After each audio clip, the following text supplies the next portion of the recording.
So today we're going to be talking about trauma in our mothers. And I say that intentionally. Mothers, you're special. Let me throw that out there quickly. Without us mothers or us women, there'll be no nation, because who would be womb men, right?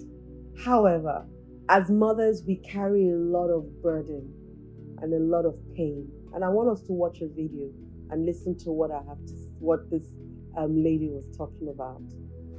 Dear mothers-in-law, mo fẹ́ wá bẹ̀ yín láàárọ̀ yìí ìyá mi ẹ jọ̀ọ́ mothers-in-law yín ìyá wa ẹ jọ̀ọ́ competition, this competition that we are usually doing, sometimes you are competing with us with your men or sons. Ẹ̀yin ìyá mi ẹ jọ̀ọ́, orí ìkúnlẹ̀ ni mo wà yìí because there are some positions that man ṣe that we do tẹ́ ẹ lè ṣe kó dẹ̀ fàjà. Mo kàn ní kí n bẹ̀ yín ni adé orí ọ̀kìn yín ó ti dọ́kọ èèyàn kan, and then kò ń ṣọkọ yín mọ́ mọ́mì kò ń ṣọkọ yín mọ́ ó ti níyàwó. Ẹ jọ̀ọ́ mọ́mì ìkúnlẹ̀ ni mo wà o kò fàjà o, mo kàn ní bẹ̀ yín ni Ọlọ́run á pèsè fẹ́yìn náà, anything tẹ́ bá fẹ́ Ọlọ́run máa fún yín. Ẹ jẹ́ káwa lọ ṣiṣẹ́ tàwa on behalf of àwọn tí mọ́mì ẹ jọ̀ọ́ ó dàbọ̀ mọ́ ẹ ṣé. Did you hear that? So now, I know that she's been a bit over dramatic and she's trying to pass a message across and all of that. I hear that. However, the topic of conversation is very deep. A lot of us as mothers, we think we own our children, especially because we think that we have dropped our existence and our essence and our livelihood for our children. Now, I'm going to give you an example of something that happened personally to me. Initially, when I got married, maybe a couple of years after, we started to toy with the idea of me, of moving abroad, jackpotting. Then it wasn't even as big as it is right now, right? And my husband was thinking maybe there'll be a better life, outside the country, blah, blah, blah. So I started to think about it. Let me put it that way. Now, I had a 2-year-old at the time, and I had 2 older ones, my stepkids.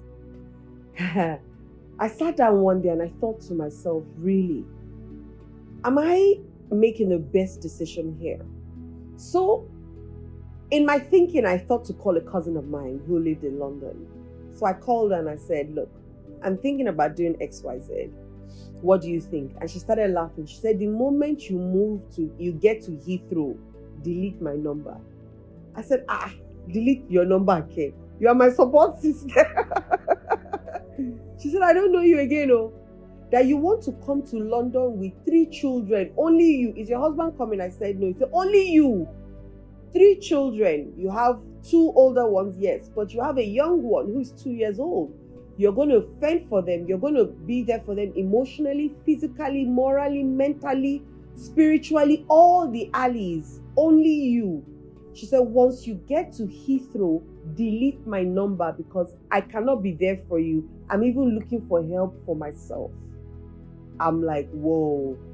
So I sat down and I said, I'm so happy I even called her to even discuss with her, because I was looking at all the other options of living, looking at all the benefits that I could get, all the different things that will come with my moving and the comfort I could get, blah, blah, blah. And she just said, once you come here. And that stopped me in my track immediately. And I really started to think about it. And I started to ask myself this question, are you ready to sacrifice your life for these children and for your husband? And to be honest, my answer was a definite no. And the reason is because I've seen how many women are so resentful to their children, resentful to their family members, resentful to their spouses because of the fact that they feel you have it better than me because I laid my life on the line for you. So you see, mothers-in-laws disturb their children, their sons especially. They want to still hold. Some mothers even call their child, their son Okomi, which is my husband. They're not your husband. They have fathers that are your husbands, hopefully. The ones that are not, well, they're not. But your son is not your husband. It's not. And there's that enmeshment that happens in families. You say, oh, the father will call the daughter my wife. They are not your wives either. Your children must stay children. They must stay children.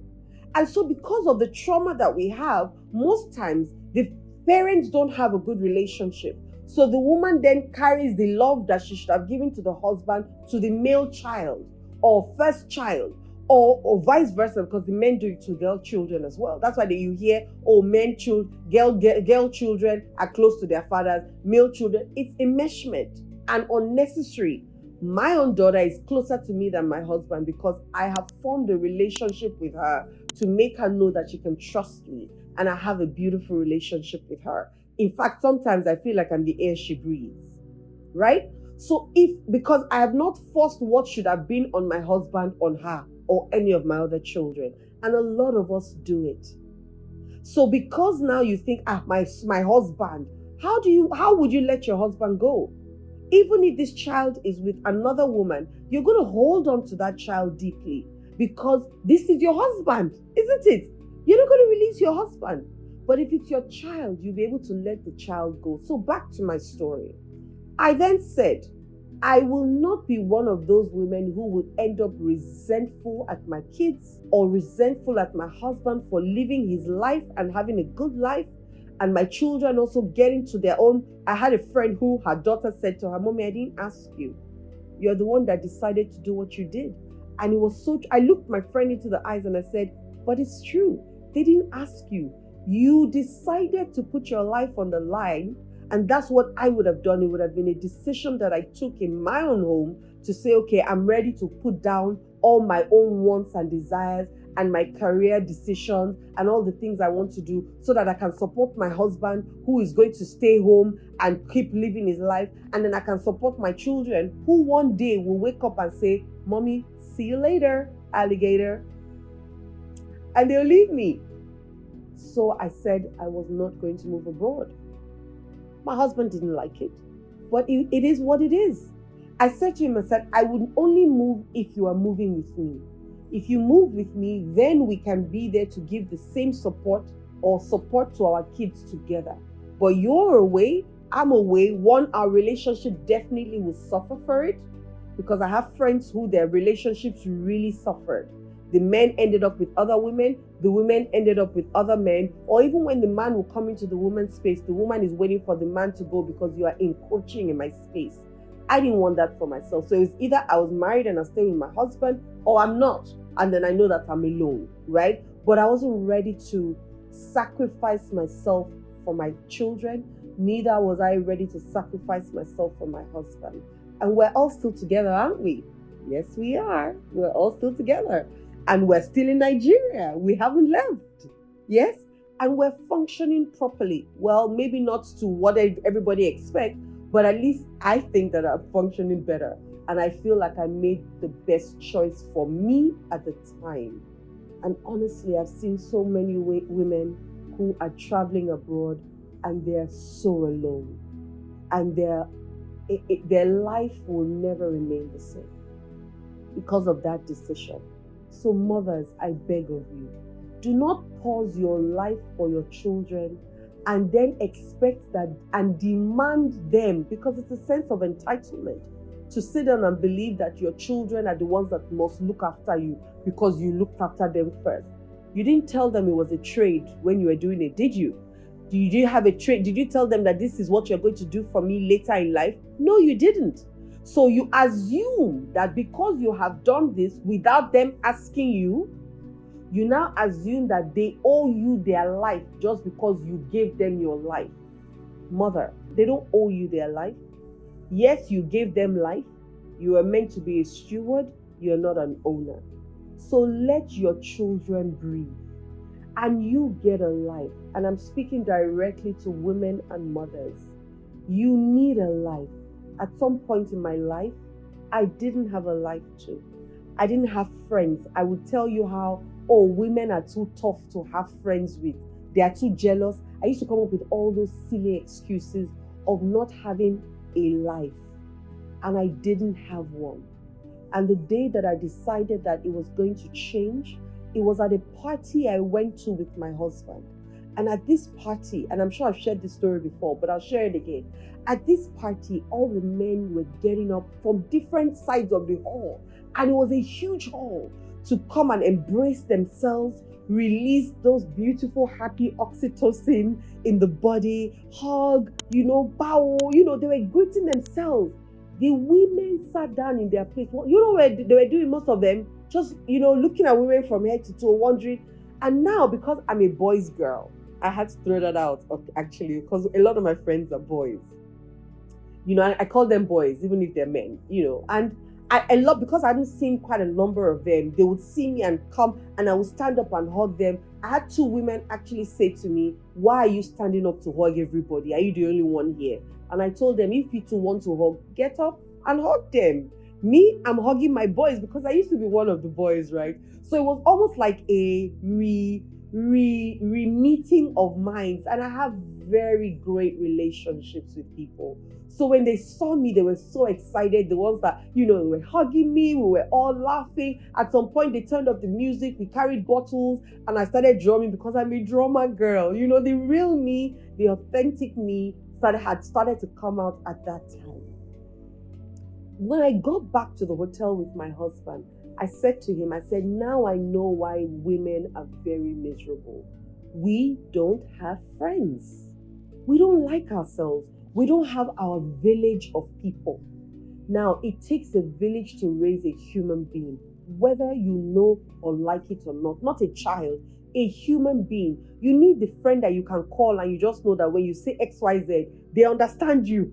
They just know what to say to you. You need those kind of people. You need the ones that you can say, I need you. You need the ones that all they just hear is your voice and they're asking you, where are you? I'm coming to see you now. You need a cheerleader. You need somebody that can carefront you lovingly, not confront you all the time. You need somebody that can, and I'm talking about the different people you need in your circle. You need people who would also give it to you hot and tell you this thing that you just did is nonsense. They can tell you the truth. You need people who can mentor you. You need people who can hold your hands and lead you to the place where you don't know how to get to, but they know. We need all these people in our lives, whether they're men or whether they're women. I don't put it has to be this sex. No, I have great friendships with guys. Great thing. In fact, sometimes my husband will say, hold on, your boyfriend is on the phone. I'll say, which one is it? Because I have great friendships with guys that some are his friends, some are not his friends. They're my friends. Okay? So women, please get a life. Get a life. Let your life not be, I am a mother and a wife, or I am a wife and a mother when they ask you, tell me about yourself. Because if you're stripped of being a mother and you're stripped of being a wife, what is left of you, mother? Or what is left of you, woman? Is that woman that I'm talking to. When you're stripped of all these other things, you know what is left of me? I am air. I give people a reason to live, love, and breathe. I am light. I bring clarity and understanding. I'm unconditional love. I love because it's who I am. And I'm an example on earth that God exists. That's what's left in my woman when every other thing is stripped off. And remember, I didn't say I'm a wife, I didn't say I'm a mother, and I'm all those things inclusive. But the real person that I am is who I have shared myself to be right now. That's my identity. Go get yours. Love and light.